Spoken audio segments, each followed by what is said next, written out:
Agar sizga autizm tashxisi qiziq bo'lsa, ushbu 4 ta filmni tomosha qilishingiz kerak. Birinchi filmimiz Человек дождя. Ushbu ta'sirchan film ikki aka-uka haqida. Ulardan biri Savanta sindromidan aziyat chekadi. Film qahramoni Raymond noyob matematik qobiliyatga ega.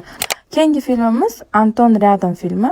Yosh autizmli bola Anton Xaritonov haqida hujjatli film. Uning onasi saraton kasalligidan vafot etgan bo'ladi. Shundan so'ng u har xil priютlarda yashashga majbur bo'ladi.